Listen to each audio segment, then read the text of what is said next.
The Dream. Lucy Morgan was an artist. She had spent a week painting in a small country town and decided that the next day she would move on. She would go to a village called Kingston. But that night, Lucy Morgan had a strange dream. She dreamed that she was walking up a dark, carved staircase and entered a bedroom. It was an ordinary room except for two things. The carpet was made up of large squares that looked like trapdoors, and each of the windows was fastened shut with big nails that stuck up out of the wood. In her dream, Lucy Morgan went to sleep in that bedroom. During the night, a woman with a pale face and black eyes and long black hair came into the room. She leaned over the bed and whispered, "This is an evil place. Flee while you can." When the woman touched her arm to hurry her along, Lucy Morgan awakened from her dream with a shriek. She lay awake the rest of the night, trembling. In the morning, she told her landlady that she had decided not to go to Kingston after all. "I can't tell you why," she said, "but I just can't bring myself to go there." "Then why don't you go to Dorset?" the landlady said. "It's a pretty town, and it isn't too far." So Lucy Morgan went to Dorset. Someone told her she could find a room in a house at the top of the hill. It was a pleasant-looking house, and the landlady there, a plump, motherly woman, was as nice as could be. "Let's look at the room," she said. "I think you'll like it." They walked up a dark, carved staircase, like the one in Lucy's dream. In these old houses, the staircases were all the same, Lucy thought. But when the landlady opened the door to the bedroom, it was the room in her dream, with the same carpet that looked like trapdoors and the same windows fastened with big nails. "This is just a coincidence," Lucy told herself. "How do you like it?" the landlady asked. "I'm not sure," she said. "Well, take your time," the landlady said. "I'll bring up some tea while you think about it." Lucy sat on the bed, staring at the trapdoors and the big nails. Soon there was a knock on the door. "It's the landlady with the tea," she thought. But it wasn't the landlady. It was the woman with the pale face and the black eyes and the long black hair. Lucy Morgan grabbed her things and fled.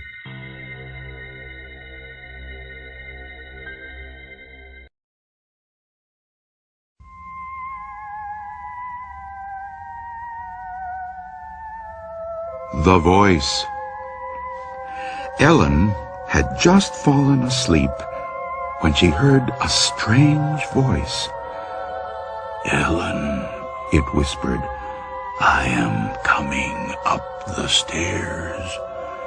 I am on the first step. Now I am on the second step." Ellen got scared and called her parents, but they didn't hear her, and they didn't come. Then the voice whispered, "Ellen, I'm on the top step. Now I'm in the hall. Now I'm outside your room." Then it whispered, "I'm standing right next to your bed." And then, "I've got you!" Ellen screamed, and the voice stopped. Her father rushed into the room and turned on the light. "Somebody's in here," Ellen said. They looked and looked.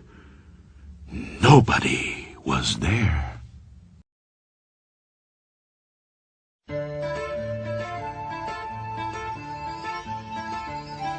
The Little Black Dog. Billy Mansfield said that a little black dog followed him wherever he went. But he was the only one who saw it, so people thought he was kind of crazy.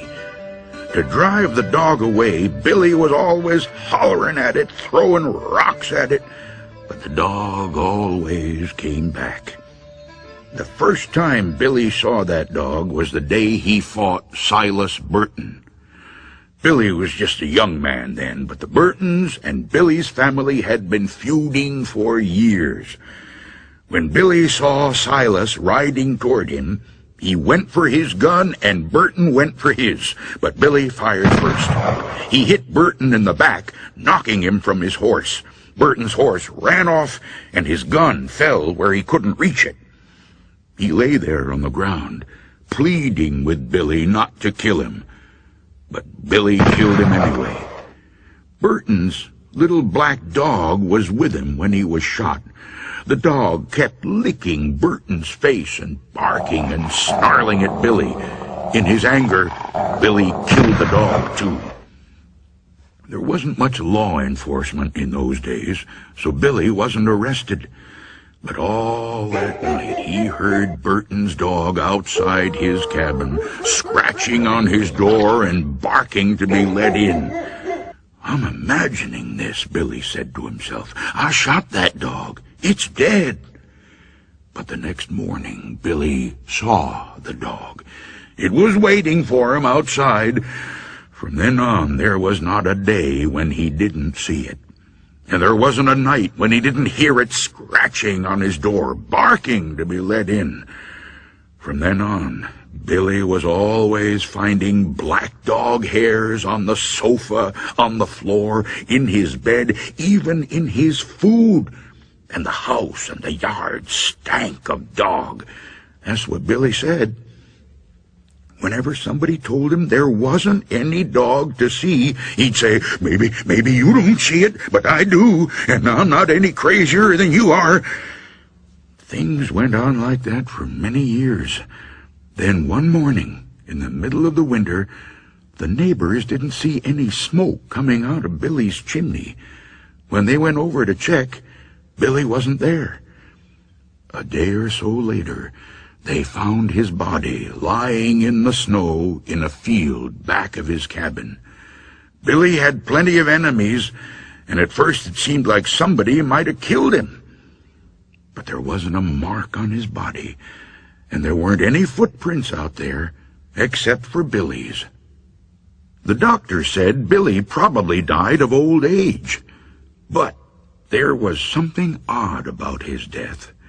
When the neighbors found Billy, there were black dog hairs on his clothes. There were even a few on his face. It smelled like a dog had been out there. Yet no one had seen a dog anywhere. Sam's new pet. Sam stayed with his grandmother when his parents went to Mexico for their vacation. "We're going to bring you back something nice," his mother told him. "It'll be a surprise." Before they came home, Sam's parents looked for something Sam would like. All they could find was a beautiful sombrero. It cost too much. But that afternoon, while they were eating their lunch in a park, they decided to buy the sombrero after all. Sam's father threw what was left of their sandwiches to some stray dogs, and they walked back to the marketplace. One of the animals followed them. It was a small, gray creature with short hair, short legs, and a long tail. Wherever they went, it went. "Isn't he cute?" Sam's mother said. "He must be one of those Mexican hairless dogs. Sam would love him." "He's probably somebody's pet," Sam's father said. They asked several people if they knew who its owners were, but no one did.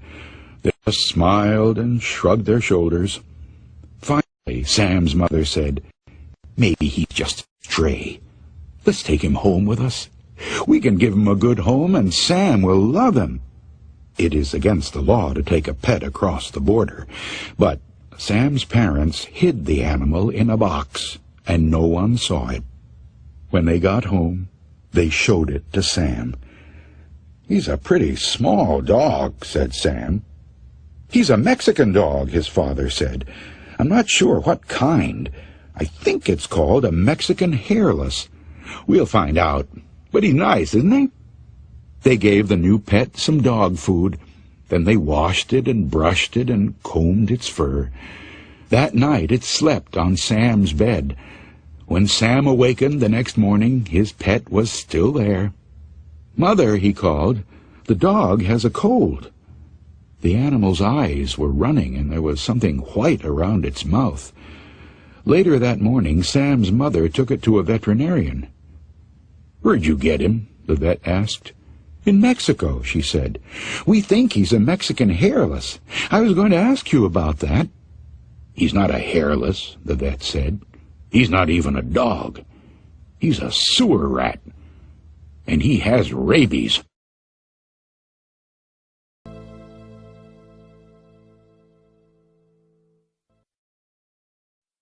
The Second Stall. Michelle was the most beautiful and popular girl in school. Everyone envied her good looks and all the money she seemed to have, but she was as wicked as a witch, spreading rumors and talking behind people's backs. When someone complimented her, she would make an ugly grin and say, "I know, right?" as if it was the most obvious thing in the world. When someone fell, she would laugh and point at them. No one seemed to notice because she was so gorgeous, with her long blonde hair and stunning eyes. One morning, Michelle was putting on her makeup when her cell phone began to ring. "Hello," she answered snottily. "I love you," said the caller. "Who is this?" she questioned. "You're obsessive." Michelle hung up quickly. "Creep," she mumbled. Michelle tried to put the thought out of her head, but it seemed to stay with her. When she was on the bus, she felt as if someone was watching her. She would turn around only to see kids talking and laughing like usual. Her friend Dawn seemed to notice something was wrong. "What you turning around for?" Dawn asked curiously. "I don't know," Michelle replied. "I just feel like someone is watching me." Dawn tried to cheer her friend up. "Don't worry, you're just feeling things."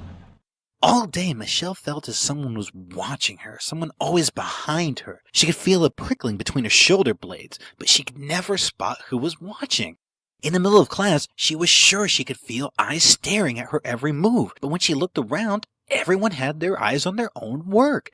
Michelle stood up and asked to use the restroom, to get refreshed, and just to leave. Her teacher gave her a hall pass, and she went. When in the bathroom, she heard heavy breathing coming from the second stall. "Hello?" she said.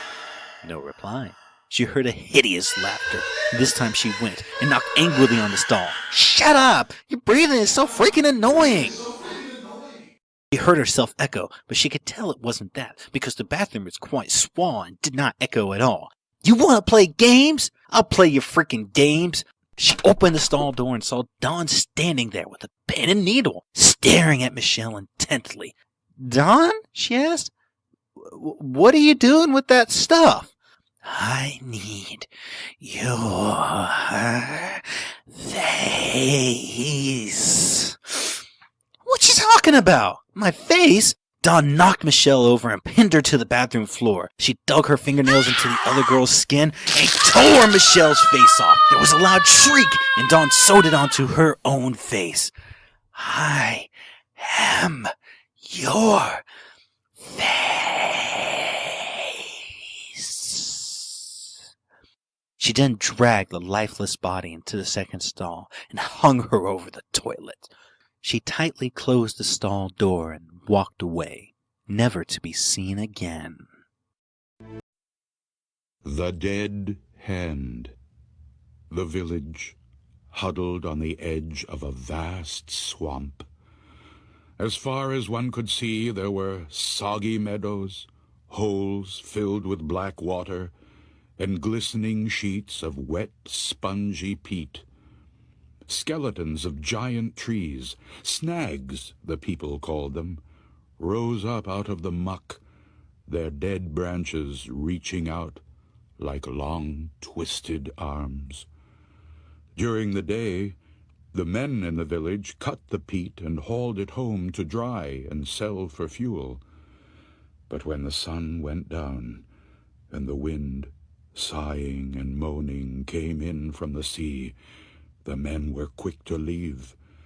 Strange creatures took over the swamp at night, and some even came into the village.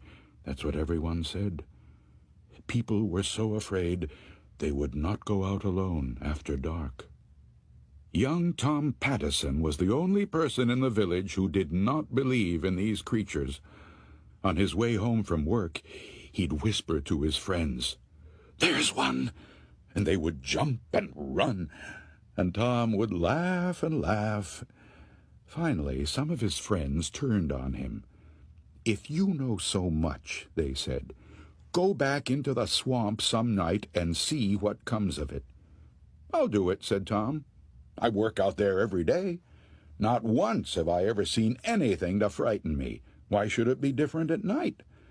Tomorrow night I'll take my lantern and walk out to the Willow Snag. If I get scared and run, I'll never make fun of you again." The next night the men went to Tom Pattison's house to see him on his way. Thick clouds covered the moon.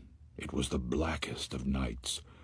When they arrived, Tom's mother was pleading with him not to go. "I'll be all right," he said. "There's nothing to be afraid of. Don't be foolish like the rest." He took his lantern and, singing to himself, headed down the spongy path toward the Willow Snag. Some of the young men wondered if Tom wasn't right. Maybe they were afraid of things that did not exist. A few decided to follow him and see for themselves, but they stayed far behind in case he ran into trouble. They were sure they saw dark shapes moving about. But Tom's lantern kept bobbing up and down, and Tom's songs kept floating back to them, and nothing happened. Finally, they caught sight of the Willow Snag. There was Tom standing in a circle of light, looking this way and that. All of a sudden, the wind blew out his lantern, and Tom stopped singing. The men stood stock still in the blackness, waiting for something awful to happen. The clouds shifted, and the moon came out.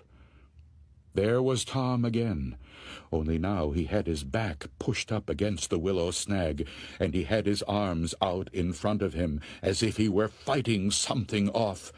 From where the men stood, it looked like dark shapes were swirling in around him. Then the clouds covered the moon again. Once more it was black as pitch. When the moon came out again, Tom was hanging on to the Willow Snag with one arm. His other arm was stretched out in front of him, as if something was pulling it. It looked to the men as if a rotting, moldy hand with no arm, a dead hand, had grabbed Tom's hand with one final wrench. Whatever had hold of Tom jerked him into the muck. That's what the men said. When the clouds blotted out the moon once more, the men turned and ran through the blackness toward the village. Again and again they lost the path and fell into the muck and water holes. In the end they crawled back on their hands and knees. But Tom Pattison was not with them. In the morning, the people searched everywhere for Tom. Finally, they gave him up for lost. A few weeks later, toward evening, the villagers heard a cry. It was Tom's mother. She was rushing down the path from the swamp, shouting and waving. When she was sure the villagers had spotted her, she turned and ran back. Off they went after her. They found young Tom Pattison by the Willow Snag, groaning and gibbering as if he had lost his mind. He kept pointing with one hand at something only he could see. Where his other hand should have been, there was nothing but a ragged stump oozing blood. The hand had been ripped clean off. Everybody said it was the dead hand that had done it, but nobody really knows. Nobody will ever know, except Tom Pattison. and he never spoke another word again.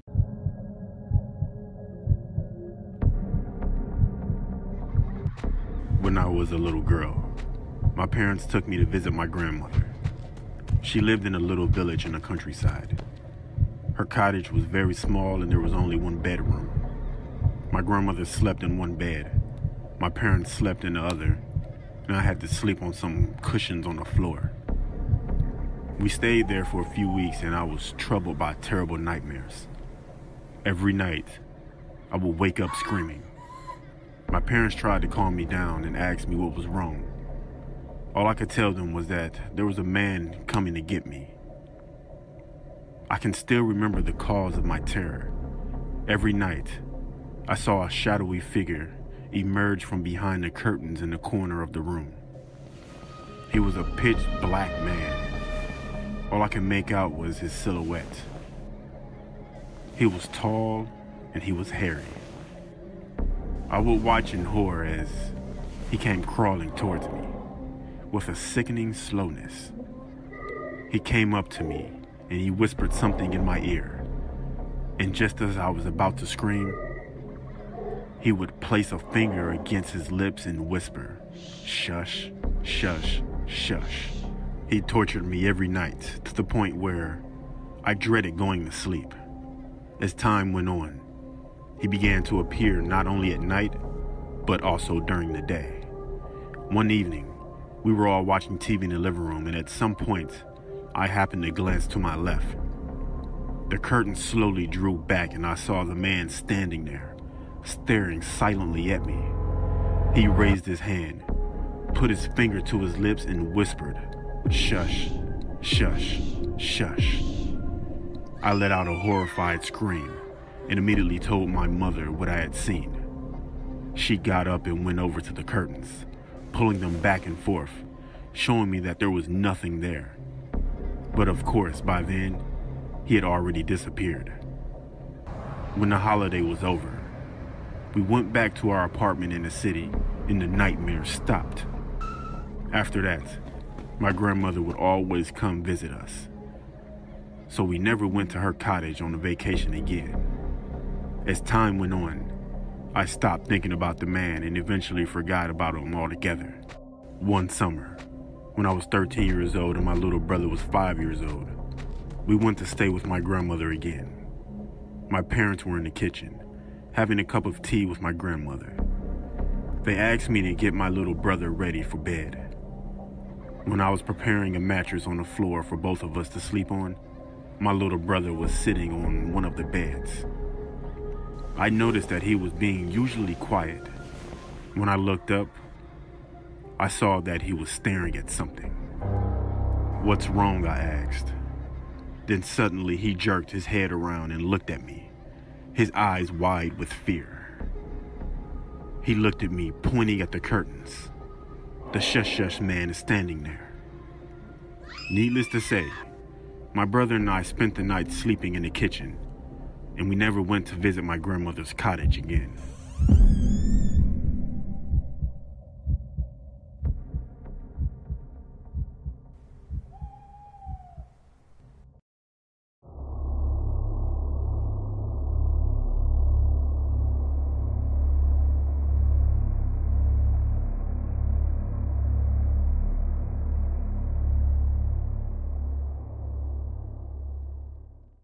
This story takes place when I was a junior high school student. One morning during summer vacation, after my father went to work, my mother and I decided to visit my maternal grandmother, who lived in a rural area. Since my grandmother's house was located in the countryside, getting there required making a left turn, then driving for 5 minutes through a narrow, one-car-wide, unpaved road. There were rice fields and forest on the sides of the unpaved road. As soon as we arrived, I greeted my grandmother, then went into my youngest uncle's room. I used to like visiting my grandmother's house because my uncle was a huge gaming fan and his computer was much better than mine at home. So once I confirmed my uncle was at work, I turned on his computer and started playing Doom 3, which used to be the most popular game once upon a time. After playing the game for about an hour or two, my uncle returned from work. Upon his arrival, my grandmother asked him to take her grocery shopping, since my mother, my aunt, and I were visiting her house. So at about 7 p.m., they all drove to town to do some grocery shopping. I was super excited and waved goodbye to them. Since I think it is unnecessary to explain why I was excited, I'll just leave it. After enjoying about 90 minutes of free time, my uncle called. He said he was about to turn left on the road, but one of the front wheels was punctured, and asked me to bring him a new tire which was in the storage shed. As I said before, after making that left turn, it took about 5 minutes to drive through a narrow, unpaved single-lane road to see my grandmother's house, but it took about 20 to 30 minutes on foot. Now that I think about it, it was quite scary to walk on that road, especially at night. It had no streetlights and was surrounded by rice fields and forest. It was almost 9 p.m., and that area got quite dark at about 8 because it was in the country. So to be honest, I was really scared, but not wanting anyone to know I was a coward, I decided to go. I grabbed the tire, left the house, and started walking along the unpaved road. I could see my uncle shining his car's headlights toward me. That said, he was still quite far away from me, and the headlights looked like 2 big yellow dots. I was a bit relieved knowing my uncle and family were on the other end of this road, but the night was dark, which deepened my fear. You know, when you walk in the darkness, your eyes adjust, and you start to see unclear shapes. I felt like I could see someone standing in the rice field, and someone sitting down, resting his chin on his hands and looking at me through the bushes. I broke out in a cold sweat and held my legs to keep them from shaking. It felt scarier than being alone on a pitch-dark night, and because of the fear and the delusion I had created, I remember feeling really dizzy. After walking for about 20 minutes, I looked towards my uncle's car and realized I was nearly there. Feeling happier, I rolled the tire faster. I rushed to hand over the tire to him as soon as possible, but saw something in front of me. I wasn't sure what it was because it was still a bit away from me, but it was something dark. Suddenly, I felt strange and slowed down. Since I wanted to determine what it was while still having some distance, I strained my head and neck trying to look carefully, but it was too dark. Although I was scared, I started to walk again, thinking, nothing is going to happen because I have my uncle and family about 300 meters away. But when I got closer to it, I stopped because it became clearly visible. It was an old woman squatting with her mouth open, looking at the rice fields. I could only see the side of her face, but my whole body shivered because her blank facial expression with her mouth open was now clearly visible in the darkness. Without realizing it, I walked really close to the old woman. For reasons I don't understand, walking by without saying anything seemed even scarier, so I started talking to her. With a frightened voice, I asked, "Excuse me, what are you doing here at night?" But she did not respond and kept looking at the rice field. On the verge of crying, I shouted, "Excuse me!" She then looked at me, and I felt my heart tightening. Even though it was dark, I could clearly see she had permed white hair, and I could only see the white parts of her eyes. The scariest thing were the huge wrinkles and stains covering her face and her wide-open mouth. I felt strange, like I was going crazy while looking at her. I had eye contact, but was looking down while she was looking up at me. After a few moments of eye contact, she turned her body toward me. Oh my gosh, I thought she was sitting down, but realized she had no lower body. She only had a torso and head which was supported from the ground with 2 arms. A flood of thoughts crossed my mind, but I remember thinking, there is Satan right in front of me. I felt like she was going to run into me with her 2 arms if I didn't move, so I grabbed the tire in my arms and sprinted with my eyes closed tightly. Without remembering how long I'd been running, I suddenly felt relieved. It was the next morning, and I was in my grandmother's room.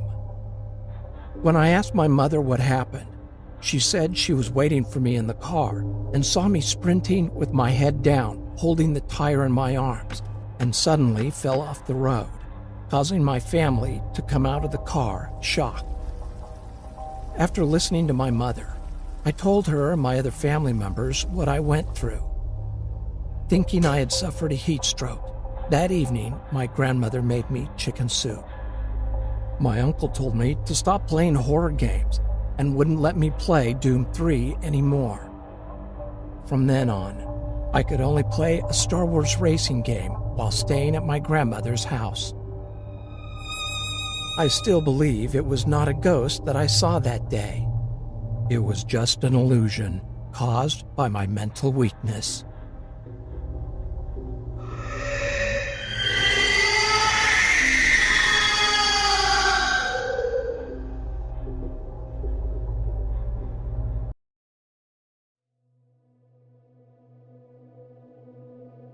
It was around 3 years ago.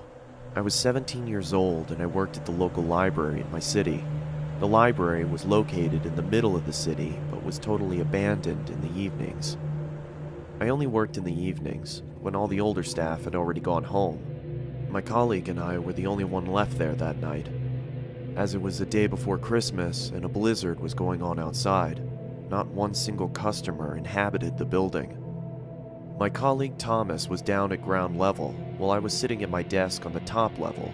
Normally, I would take the time to study, but it was the holidays and I was completely bored to death. The library was recently renovated, so I could look outside through the big windows that they had put up. I mostly looked at the blizzard going on, thinking about my bike ride home. It was a dark December evening and the snow was piling up. I just really wanted to go home. It's really snowy out there, Tom. What do you say we close up early? No one's gonna show up anyway. Over. Your jokes are funny. Over. Just 10 minutes before we closed, I heard some people coming up the stairwells. It was some kind of family. 1 man and a woman with 2 girls. When they came through the door, I immediately saw that they weren't ordinary. The man had a pale, almost white face and wore red lipstick. The woman was also completely pale. They all wore clothing like they used to be in the 17 or 1800s. I just had my history exam, so I recognized it immediately. While I walked towards them, I saw that they were looking around as if they were lost. "Can I help you folks?" I asked them. They looked at me with big eyes, if I was talking Chinese.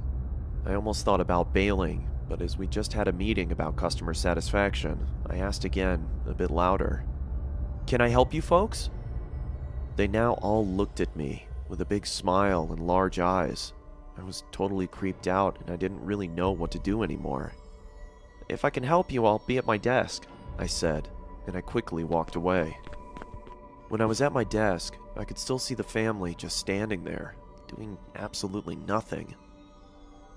Tom, have you seen this family that just came in?" Over. "No. No one's come through the entrance. You good?" Over. Now I was even more creeped out. When I looked up, I saw the man walking towards me. From the inside, I could almost cry, but I did my best not to show it. The man stood in front of me with his pale face and called out something in a language I couldn't understand. It sounded like English, but it sort of wasn't. I couldn't make out anything. I looked down at my computer to make it look like I was searching, hoping he would just take off. When I finally looked up, nobody was there. The whole floor was abandoned again. I did a quick sweep of the floor, but I found nobody. As if they just vanished. Just then, my colleague came up the stairs, and I told him what happened. He didn't believe me, and I thought I was trying to scare him. Luckily, there were security cameras in the library, so we could just watch what happened, right? After we closed the library, we went to the security office in the building and looked at the footage from earlier that evening. What I saw then was the creepiest thing ever. I was talking to nobody. The whole family wasn't on the screen. It was just me, talking to myself.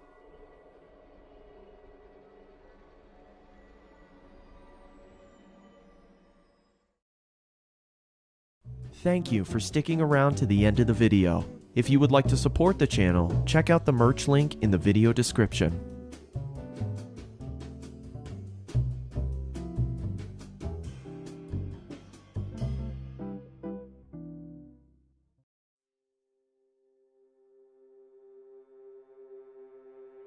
It was November of 2006. I was a 16-year-old kid living in the town of Altoona, Iowa. I went to bed early one night because I had to work the early shift at McDonald's. As I slept, I had a dream that I was running through downtown Des Moines, but I wasn't on a jog. I was running from something. As I ran around the corner of a building, I came face to face with my pursuer. A tall man wearing a trench coat and a top hat stood in front of me. The only thing visible of his face was his eyes.